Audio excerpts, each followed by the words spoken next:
Paige Thayer from the Pioneer Valley Red Cross joins us to talk about what they're doing to help those affected by the tornadoes. Of course, the Pioneer Valley chapter of the American Red Cross always springs into action, and it did so yesterday. First, Paige, talk about where you were when the tornado hit.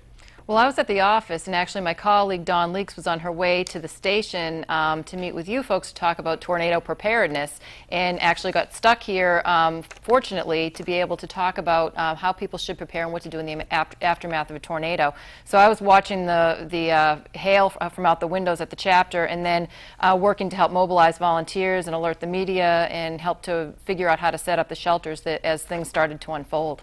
This is pretty amazing disaster, a scope of which we have not seen here in Western Massachusetts, maybe ever.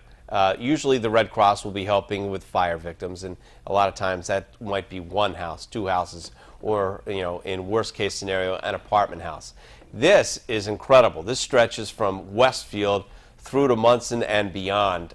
Just try to put in perspective the scope of this disaster. Well, this is really gigantic for us. It's gigantic for the whole community. We are just one of many agencies that are working to help support the community and emergency responders throughout the area. This is going to be unfolding. The devastation in trying to figure out what's going on and what the next steps for the next several days. And the Red Cross will continue to be there. We're very fortunate to have some wonderful volunteers who've actually been on disaster assignments, national assignments, so they have experience in this sort of thing.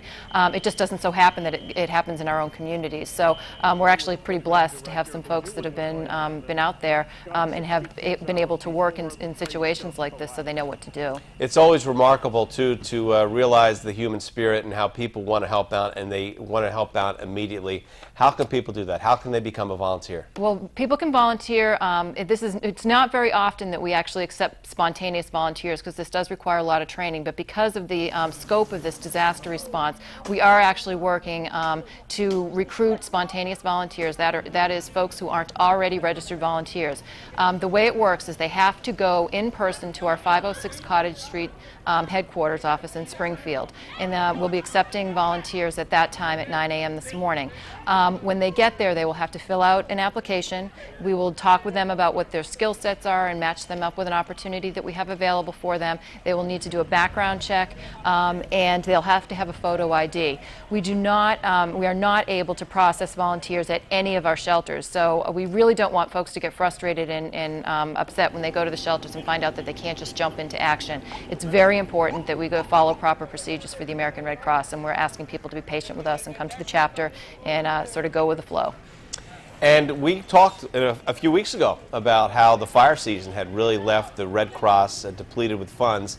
We asked for donations then. We're asking for that again. That's really the easiest way that people can help out. Absolutely. That's the best way that folks can help. Right now, if you want to help the Red Cross, help people in our communities, please consider a financial donation, large or small. Every contribution piled together helps to make a difference for Red Cross disaster relief. And you can do that by calling 1-800-RED-CROSS, or by going online to redcross.org, or even by mailing a check to our local chapter at 506 Cottage Street in Springfield, Mass. And those dollars will go to work to help support folks affected by disasters.